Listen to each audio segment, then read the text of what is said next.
अजीज दोस्तों नमस्कार। अजीज दोस्तों, ये लिली जे ऑफिशियल कुछ ज्ञान दे रही हैं हमें। ये of course fake photo fake ID है, वरना ये जो लिख रही है, जो ट्वीट कर रही है, ये किसी प्योर जिहादी माइंडसेट मुसलमान की है। ये कह रही है कि साइंटिस्ट कह रहे हैं कि जिंदगी जीवन ये शुरू हुआ है मट्टी और पानी से। साइंटिस्ट कह रहे हैं इसलिए कि मट्टी के अंदर वो क्वालिटी है जो प्रोडक्शन बढ़ाती है, मोलिक्यूल्स, और आइडियल कंडीशन क्रिएट करती है इन जिंदगी को शुरू करने की। देखें, ये मट्टी है ना, ये प्लांट्स, खेत, पौधों के लिए तो समझ में आता है। अगर साइंटिस्ट ये कह रहे हैं तो इतने हजारों साल से ये दुनिया चल रही है। साइंटिस्टों ने पता नहीं क्या कुछ बना लिए, रोबोट्स बना लिए, आर्टिफिशियल इंटेलिजेंस बना ली, सरोगेसी कर ली, पता नहीं क्या कुछ कर लिया। एक कीड़ा नहीं पैदा कर सके ये मट्टी से। अगर वाकई मट्टी इंसान बनाने की क्वालिटी रखती तो इन्होंने एक कीड़ा, किसी जानदार चीज़ को आज तक मट्टी से क्यों प्रोड्यूस नहीं किया। फिर ये आगे लिखती हैं कि कुरान में भी यही लिखा है कि हमने आदमी को मट्टी से पैदा किया और हमने हर जिंदा चीज़ को पानी से पैदा किया। पानी इंसान की जिंदगी के लिए सबसे इम्पोर्टेंट पानी और हवा है, लेकिन इससे इंसान पैदा नहीं हुआ। और किस साइंटिस्ट की ये बात कर रहे हैं, बहरहाल छोड़ें, पहाड़ में डालें इन मुजाहिदीन ज्ञानियों को। अजीज दोस्तों, कैलिफोर्निया में तबाही आई हुई है। मेरे कई अजीज दोस्त रहते हैं, मैंने कईयों को मैसेज भी करके पूछा है। एक ने अपनी खिड़की से मुझे फ़ोटो भी भेजी कि देखें ये मेरी खिड़की से आग नज़र आ रही है। कैलिफोर्निया में तकरीबन हर साल आग लगती है। इस बार की आग तो शहरों में आ गई। कई शहर, मतलब कई इलाके कैलिफोर्निया, लॉस एंजलिस के तबाह हो गए। मैं आज से 2 साल पहले गया था अमेरिका, तो लॉस एंजलिस भी मैं रहा 3-4 दिन। मुझे ये जो कैमरा है जिससे मैं वीडियो बना रहा हूँ, ये मेरे एक अजीज़ मित्र हैं, सिंधी हैं, हिंदू सिंधी, लॉस एंजलिस में रहते हैं।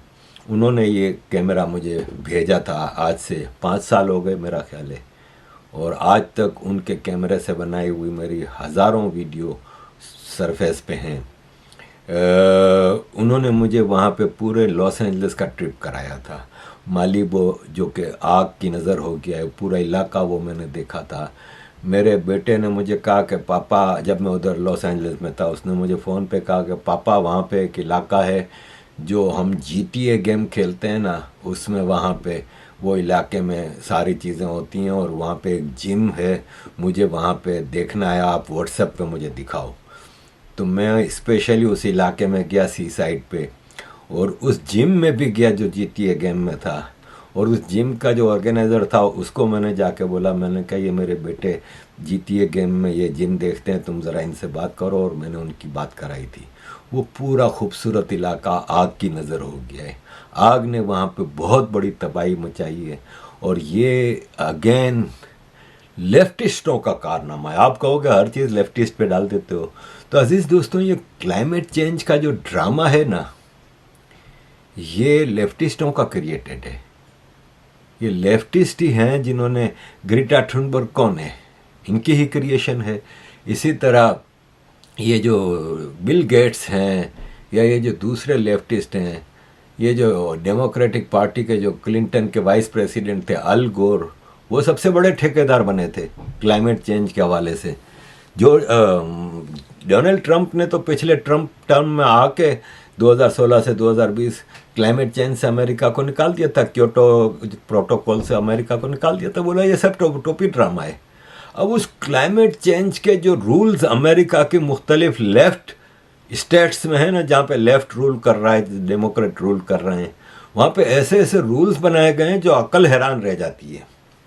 जैसे कैलिफोर्निया के जो दरिया हैं, वो ख़ास तौर पे जो क्लामाथ रिवर, वो बजाय इसके कि कैलिफोर्निया के शहरों में Los Angeles, San Diego, San Francisco वगैरह में डालें, वो डायरेक्ट समंदर में फेंक रहे हैं। बोले इसलिए कि समंदर का इतना खारा पानी है, मछलियों की ज़िंदगी को ख़तरा होता है, तो ये मीठा पानी जाएगा तो समंदर की जो खारापन है वो कम होगा, मछलियों को ज़्यादा प्रोडक्शन होगी, फलान है ढुमक। लॉजिक देखें आप इनकी। ठीक है, हमने भी इस पे सैलिनिटी पे और इन चीज़ों पे काफ़ी स्टडी की है, क्योंकि हमें भी जब हम कराची का और मुहाजिरों का केस लड़ते थे यूएन में, तो हम भी एडवोकेसी करते थे कि सारा पानी दरियाए सिंध का पंजाब पी जाता है और सिंध को पानी नहीं मिलता, और आखिर में कराची आते तक तो पूरा दरिया सूख जाता है और समंदर में एक बूंद भी दरियाए सिंध का नहीं गिरता, जो कि ज़रूरी है, लेकिन इतना ज़रूरी भी नहीं कि आप बेसिक नीड्स को ख़त्म कर दें। यानी आप समंदर में मीठा पानी डालने के लिए लोगों को भूखा मार दें, प्यासा मार दें। अमेरिका का मतलब अमेरिका दुनिया का सबसे बड़ा स्टेट, पावरफुल स्टेट दुनिया पे रूल कर रहा है, और अमेरिका की सबसे पावरफुल और रिच स्टेट कैलिफोर्निया, वहाँ हर साल आग लगती है। इनके पास आग बुझाने के पानी नहीं है। एक और रिपोर्ट मैंने पढ़ी कि आग बुझाने के अमेरिका ने 50% जो बॉम्बार्डियर हैं और दूसरे जो इक्विपमेंट्स हैं वो यूक्रेन जंग में भेज दिए थे, यूक्रेन वालों को। मैंने देखा है कि लोग प्यालों में, लेदर बैग्स होते हैं ना जो औरतों के, बैग्स में पानी भर भर के फेंक रहे हैं, क्योंकि घरों तक आ गई है ना। सैकड़ों घर जल चुके हैं, पूरे के पूरे इलाके जल चुके हैं। आप देखें तो मतलब हैरानी होती है कि अमेरिका जैसी पावरफुल स्टेट, वो आग जो पहले तो जंगलों तक रहती थी, अब शहर के पूरे बड़े पूरे इलाकों को तबाह कर गई, और America is not capable of, मतलब इसको ख़त्म अभी तक नहीं कर पा रहा। अभी तक कई दिनों से ये आग लगी हुई है, और जो गवर्नर है कैलिफोर्निया का, डोनाल्ड ट्रंप ने साफ कहा है कि रिस्पॉन्सिबल है भाई ये गेविन न्यूसम जो गवर्नर कैलिफोर्निया है, ये सब इसी की और डेमोक्रेट पार्टी का कसूर है। और डोनाल्ड ट्रंप ने इस पे बड़ी खूबसूरती से अपना पॉइंट ऑफ व्यू रखा है, और मतलब मुझे हैरत होती है कि डोनाल्ड ट्रंप वाकई कितना ज़बरदस्त स्टेट्समैन है। मैं इस वीडियो के एंड पे डोनाल्ड ट्रंप की 6 मिनट की इस टॉपिक पे वीडियो लगा रहा हूँ, ताकि आप में से जिसको सुननी हो आप एंड पे सुन लीजिएगा। उसने खूबसूरती से इस मामले को वो रखा है, पॉइंट ऑफ व्यू को। अजीज़ दोस्तों, ये अमेरिका की हिस्ट्री की सबसे बड़ी आग है, और इस आग के बारे में हमारे यूके में जो एक सबसे मेली बुशरा शेख है ना, जो पाकिस्तानी है, लेकिन उसका लाइफ स्टाइल आप देखें तो टोटल गोरा है, लेकिन वो भी अरफा खानम शेरवानी, राना अयूब की तरह प्योर वेस्टर्न लाइफ इंजॉय करती है, लेकिन मुसलमानों की जिहाद की, हिजाब की एडवोकेसी करती हैं। इस वक्त इन्होंने ठेका पकड़ा हुआ है, पाकिस्तान के जो ग्रूमिंग गैंग के रेपिस्ट हैं उनका ठेका पकड़ा हुआ है, और टोटल उनकी एडवोकेसी करती हैं। इससे ये ग्रूमिंग गैंग का केस अभी जो शुरू हुआ है वापस एलन मस्क की कोशिशों से, इससे पहले ये गज़ा की एडवोकेसी करती थी। इनको चाहिए था कि ये गज़ा सीरिया जाती, सेक्स जिहाद करती, वहाँ पे मुजाहिदीन को सेक्स प्रोवाइड करती, अल्लाह मियाँ इनको डायरेक्ट जन्नत में ले जाते इनकी इस कुर्बानी के लिए। लेकिन नहीं, जाहिर है कहाँ से क्या माल मिलता है जिस चीज़ के लिए वो उसकी एडवोकेसी कर रही हैं। इन्होंने लिखा है कि इज़राइल गज़ा को आग लगाता है तो अल्लाह अमेरिका को आग लगा रहा है। अब मैं ये पूछता हूँ कि लॉस एंजलिस के उस इलाके में रहने वालों ने तो गज़ा को आग नहीं लगाई, तो अगर अल्लाह ने ही आग लगानी थी तो इज़राइल को क्यों नहीं लगाई? ये कैसा अल्लाह है जो बदला बेगुनाहों से ले रहा है? ये कैसा अल्लाह है जो सीरिया के लिए तो चुपचाप बैठा रहा, जो अफ़गानिस्तान में मरे मुसलमान तो चुपचाप बैठा रहा? क्या दुनिया में साले ये टेररिस्ट फ़लस्तीनी ही मुसलमान रह गए हैं? जो तुर्की सीरिया में बम्बार्डमेंट कर रहा है पिछले कई महीनों से, जो मिलियन से ज़्यादा सीरियन मार दिए गए हैं, तो क्या वो मुसलमान नहीं है? 1 मिलियन बंगालियों को पाकिस्तान आर्मी ने मारा, तो क्या वो मुसलमान नहीं थे? तो क्यों पाकिस्तान आर्मी के कैंपों में आग नहीं लगाई तुम्हारे अल्लाह ने? बुशरा शेख की मैं क्या बताऊं, इस वक्त मैं इसकी ट्वीट देखता हूं, मेरे तन बदन में आग लग जाती है कि यूके वाकई बनाना रिपब्लिक हो गया है, कि ऐसे लोगों को पूरा खुला मौका मिला हुआ है।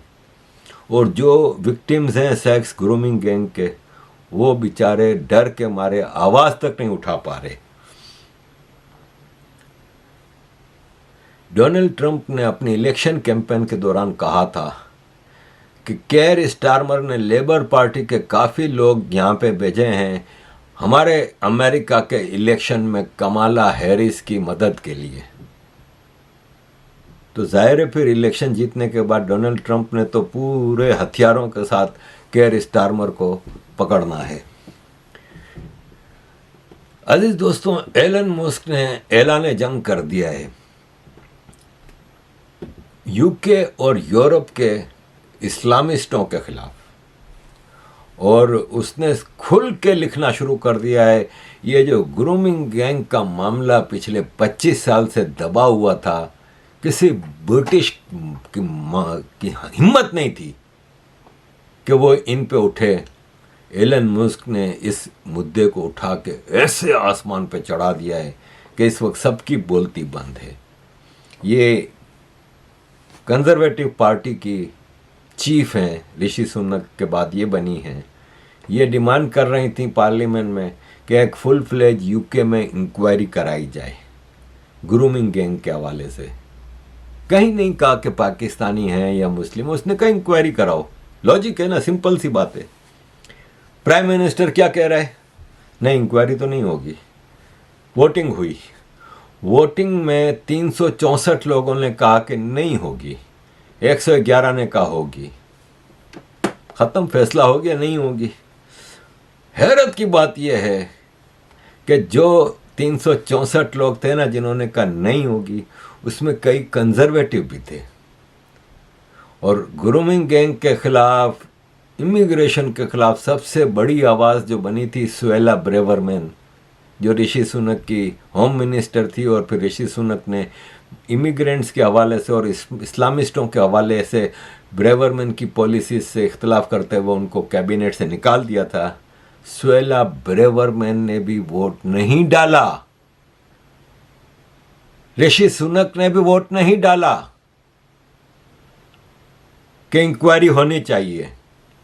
कई कंजर्वेटिव्स ने वोट नहीं डाला, और बाकी कंजर्वेटिव और लेबर मिला के ये इंडियन ओरिजिन के एमपी आप देखें 10, इन्होंने भी अगेंस्ट में वोट डाला। इनको शर्म नहीं आई कि ये जो ग्रूमिंग गैंग की विक्टिम लड़कियां थीं, इसमें वाइट क्रिश्चियन लड़कियों के बाद सबसे ज़्यादा तादाद सिखों की और हिंदू लड़कियों की थी। इनकी अपनी लड़कियों का गैंग रेप होता रहा है 2.5 दशकों से, और इन्होंने सिर्फ डिमांड क्या थी कि we should have a full fledge inquiry against grooming gangs. कहीं पाकिस्तान या इस्लाम का नाम नहीं दिया, होनी चाहिए ना। लेकिन हमारे स्टारमर साहब ने क्या किया है कि एलन मस्क की ट्वीट से ना वो यूके के लिए ख़तरा है, इसलिए उस पर इंक्वायरी हो रही है। एलन मस्क जो ट्वीट्स कर रहा है उस पर इंक्वायरी हो रही है, ग्रूमिंग गैंग पे नहीं होगी। स्टारमर साहब फरमाते क्या हैं कि इससे इस्लामोफोबिया बढ़ेगा, कि इससे मुसलमान लड़कियां, मुसलमान लोग महफूज नहीं होंगे। वो इस अपने देश में ही, अपना देश कह रहे हैं जिसको मुसलमान अपना देश मानता ही नहीं है, उनका अपना देश उस वक्त होगा जब ये Islamic kingdom of great Britain होगी ना, तब इसको अपना देश मानेंगे, वरना जब तक नहीं होगी तब तक इनका जिहाद जारी रहेगा। वो कह रहे हैं वो अपने आप को इस अपने मुल्क में महफूज नहीं समझते। वो कह रहे हैं हिजाब वाली औरतें पब्लिक ट्रांसपोर्ट में अपने आप को महफूज नहीं मानती। उनको ये परवाह नहीं है कि यंग 12, 13, 14, 15, 16, 17, 18 साल की ब्रिटिश लड़कियां जो कि मुसलमान नहीं हैं, वो इस मुल्क में महफूज नहीं, उनको इस चीज़ की परवाह नहीं। We've seen a devastating rise in Islamophobia, leaving people feeling fearful and unsafe in their own country. I've heard firsthand of women wearing hijab who are too scared to travel by public transport, of Muslim families being abused as they leave the mosque. The surge in Islamophobia is simply appalling. Muslim women and girls disproportionately targeted, mosques forced to ramp up security, and British Muslims questioned as if they are terrorists. I do not want Britain to be a place where British Muslims are not able to be their whole selves, where they feel they must hide or tone down who they are for fear of being attached to views that are not their own, where they're asked to apologise for the actions of people who do not act in their name. Our Britain is one where the enormous contributions of British Muslims are recognised and celebrated, their stories heard, their lives free from discrimination. As leader of the Labour Party, I am indebted to the contributions of Muslim members, activists and politicians who make our party what it is today. I'd like to thank Muslim organisations and mosques who work tirelessly to raise awareness and shine a light on the scale of Islamophobia. हो सकता है मेरी इस aggressive videos जो आ रही हैं इस पे मेरे घर पे भी पुलिस आ जाए, तो अगेन मैं रिक्वेस्ट कर रहा हूँ कि अगर मैं बंद हो जाऊँ तो भाई साहब थोड़ी मदद कर देना ताकि मेरी बीवी मेरे पीछे वकील कर सके। अजीज दोस्तों, ग्रूमिंग गैंग के जो मेन एरियाज थे ना, Keighley, Newcastle, Leeds, Bradford, Rotherham, Huddersfield, Batley, Slough, Oxford, Birmingham, Bristol, Telford, Heywood, Rochdale, ये सब एरियाज में लेबर जीती है। आज नहीं, काफ़ी अरसे से ये हमेशा लेबर के इलाके रहे हैं और ये इलाके गढ़ थे। केयर स्टारमर को ये तो फिक्र है कि यहाँ के मुसलमानों को क्या होगा जो कि 2% ऑफ पॉपुलेशन है। 98% पॉपुलेशन की सिक्योरिटी की इनको परवाह नहीं है। ये देखें, लेबर की मीटिंग हो रही है, औरतें अलग, आदमी अलग। ये कैसी ब्रिटिश सोसाइटी है। आज आप सऊदी अरब में देख लें, जो गैदरिंग्स होती हैं, किसी कॉन्फ्रेंस में देख लें, किसी, सब मिक्स बैठे होते हैं, औरतें आदमी। पाकिस्तान में देख लें, अनलेस के कोई रिलीजियस गैदरिंग है तो समझ में आती है कि ये इधर ये लेबर पार्टी की मीटिंग है, इसमें औरतें अलग बैठी हैं, आदमी अलग बैठे हैं। मतलब कोई सेंस है कहाँ लेके जा रही है ये लेबर हमें। और बात सिर्फ लेबर की नहीं है, बात है कंजर्वेटिव भी उसी तरह की चीज़ें कर रही है। कोई ज़्यादा 19-20 का ही फ़र्क है। और एक नई पार्टी जो रिफॉर्म पार्टी, नाइजल फरज अपने आप को इतना बड़ा चैम्पियन, वो इस वक्त इन दो पार्टियों के फेलियर में फ़ायदा उठाना चाह रहे हैं। नाइजल फरज का मैं कभी भी फैन नहीं रहा।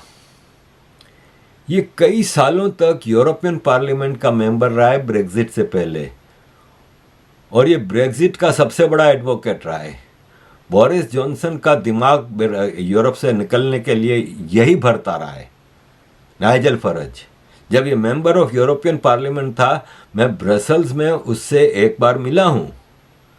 मैं पहले भी बता चुका हूँ कि I was a very aggressive lobbying person.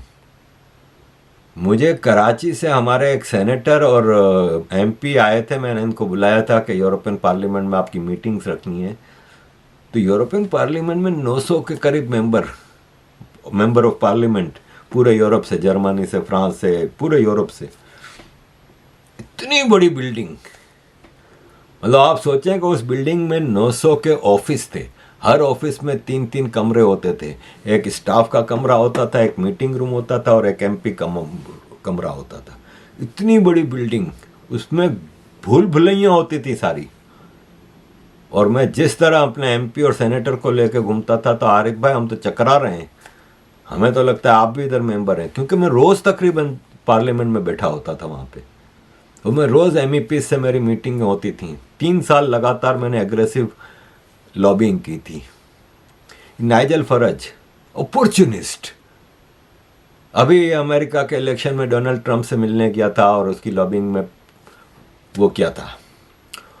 और फिर एलन मस्क से इसकी कैफ़े में मीटिंग की और बड़ी वो हुई थी। ये एलन मस्क की तारीफ़ें वगैरह करने लगा।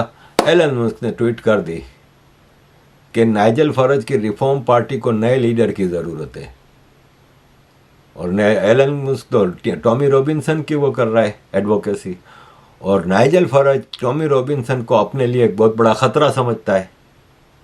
तो नाइजल फरज फिर खिसियाना होकर एलन मस्क की ट्वीट के जवाब में कहता है कि नहीं, एलन मस्क की तो मैं बड़ी इज्जत करता हूँ, एलन मस्क बहुत ही ये है वो है, और ये है कि बहुत अच्छा रिमार्केबल इंडिविजुअल है, लेकिन मैं इस बात पे एग्री नहीं करता कि रिफॉर्म पार्टी को नए लीडर की ज़रूरत है, और मैं टॉमी रॉबिन्सन को तो रिफॉर्म पार्टी के लिए सही नहीं मानता, और मैं कभी अपने उसूलों पे सौदा नहीं करूंगा। ये इसके उसूल हैं कि आज इसने ट्वीट की है, मतलब बयान दिया है कि शमीमा बेगम को वापस यूके आने दिया जाए।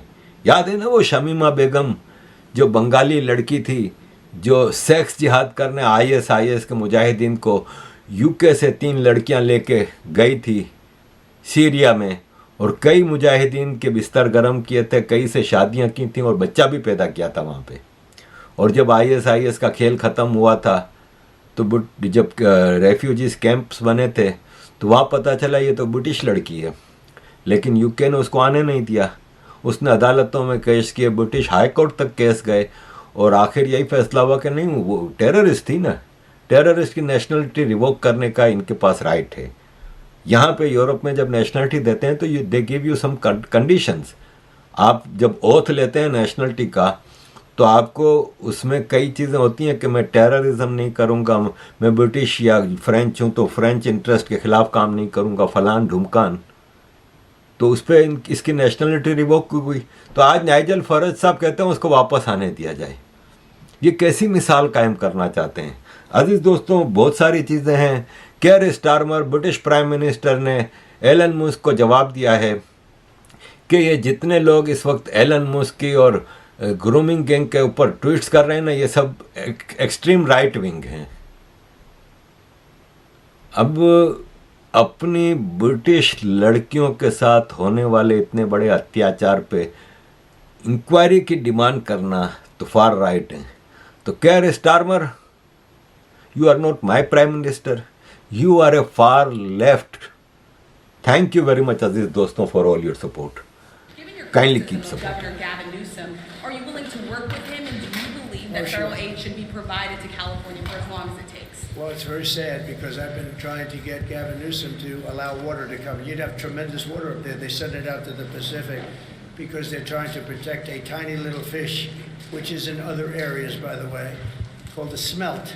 And for the sake of a smelt, they have no water. They had no water in the fire hydrants today in Los Angeles. It was a terrible thing. And we're going to get that done. It's going to finally be done. I got it done from the federal side, and he didn't want to sign it, but it's not going to happen again like that. There's no reason. Can you imagine? You have farmers that don't have any water in California. They have plenty of water. They don't have a drought. They send it out to the Pacific, and it's crazy. So what's happening in California is a true tragedy. I know those areas very well. I have many friends living in those houses. That is a true tragedy. Nobody ever thought. I mean, virtually Beverly Hills and areas around Beverly Hills are being decimated.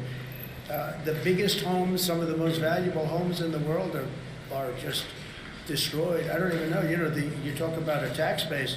If those people leave, you're going to lose half your tax base of California. This is a true tragedy, and it's a mistake of the governor, and you could say the administration. They don't have any water. They didn't have water in the fire hydrants. They don't have water. And yet they have, the water comes from, you know where? Up north. And it comes down at levels, they give millions and millions of barrels of gallons of water that they have, and they send it out into the Pacific. For the Pacific, it's like a drop, it's nothing. But for California, it would take care of the whole state. So what's happened is a tragedy, and the governor has not done a good job. With that being said, I got along well with him. when he was governor. We worked together very well, and we would work together. I guess it looks like we're going to be the one having to rebuild it. But what happened there, I don't think there's anything that I've ever seen quite like it. And the insurance companies are going to have a big problem because you're talking about big, big dollars.